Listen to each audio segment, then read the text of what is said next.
Hi guys, Nick Watts here for We Love Betting.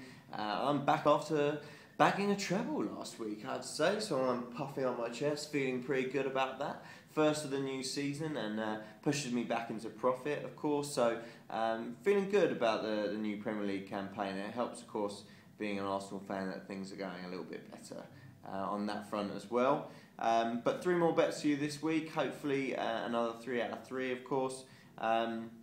So let's kick off straight away with Liverpool-Southampton, my first game that I'm going to here.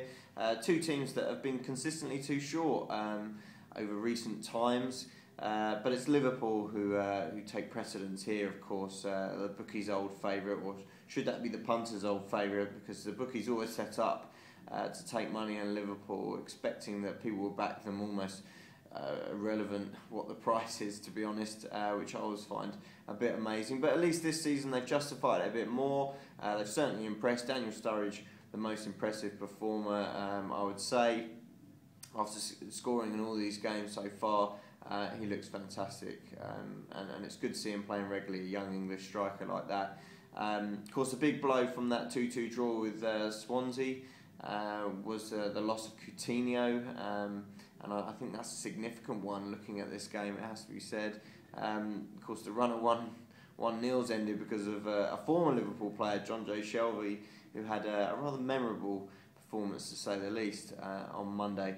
But 1-0 been more Liverpool's kind of style. They don't really look like scoring a massive amount of goals when you think that Shelby effectively created those 2 for them on Monday, and yet still look like a decent side. You look at Southampton on the other side of this coin. Pochettino's certainly made them solid, if not spectacular. You look at his record since taking over, it's 1-6, draw 9, lost 6. So a pretty balanced record all round on that front. All of their games so far this season have paid out on under 2.5 goals. 6 of the last 7 games from last season also did that.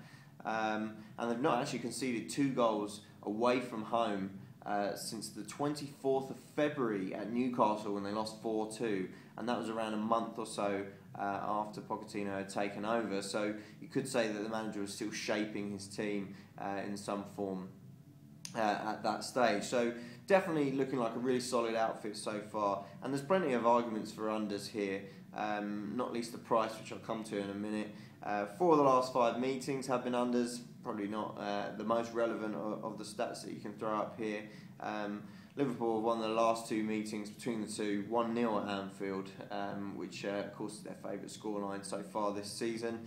I think the bigger thing here is that unders has been massively profitable so far this season across the board in the Premier League. There's really been a dearth of goals. 6 of the 10 opening weekend games paid out on unders, followed by a 7 out of 10 the following weekend, 8 out of 10 the weekend just before the international break, and 7 out of 10 again last weekend.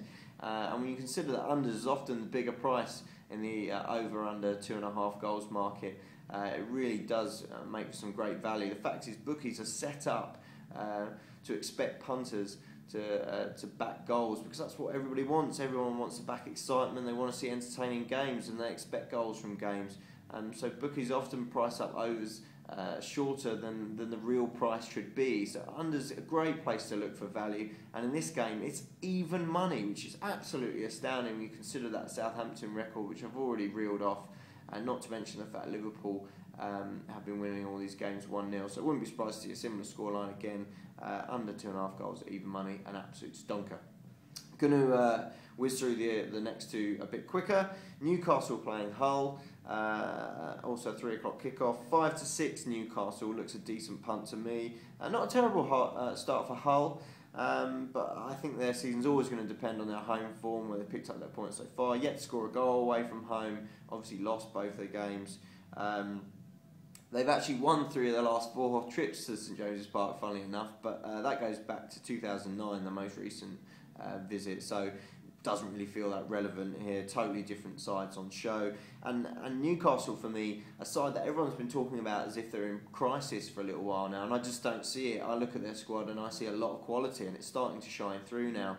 With Kabay back after his little transfer saga, I think they're a different side. Ben Arthur looking somewhat back to his best, and I think that's huge for Newcastle. They've got to keep him fit and playing at a high level, because he's an absolute top player. The likes of Remy and co also adding a bit of a cutting edge to them. Without the Europa League, I really expect this Newcastle side to have a decent season and finish in the top half. They're certainly better than where they finished last season, where I think injuries really hit them hard, and the sheer number of games playing those Thursday, Sundays just didn't suit the size of squad that they've got. I think they've got a very good starting 11, not much beyond that.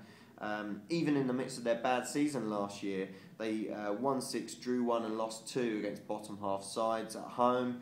And the previous season they won 7, drew 3 against that same group, and I expect them to be closer to that. So at 5-6 against one of the worst sides in the league, I'm willing to back them. Final game then, West Ham Everton.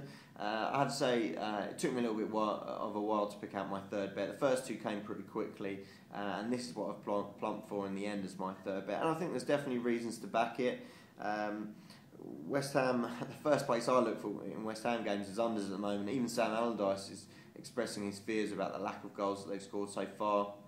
I looked at the Opta stats, always a useful set of information to check in with, and apparently West Ham are the lowest recorders of shots on target so far this season. Just 6 shots they've hit the target with in 4 games. Absolutely astounding stat.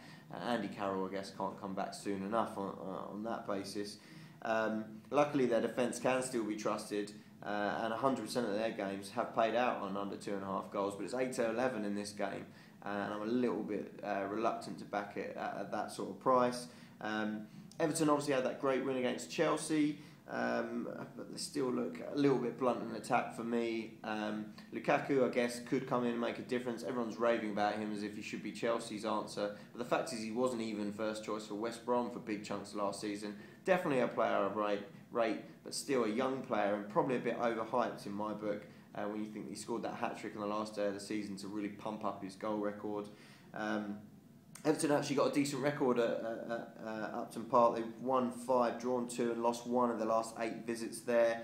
But they're too short at 7-5 for me. And in that case, bearing in mind how short the unders are and the fact that both these two have struggled for goals somewhat, when you consider that they've both had 2 0-0s already, I think 12-5 for the draw looks a decent price. Quick recap then before I've gone on way too long. It's in reverse order. Everton, their trip to West Ham, expecting to end in a draw at 12-5. Newcastle to beat Hull at 5-6. And Liverpool and Southampton to be under 2.5 goals at even money. Cheers, guys.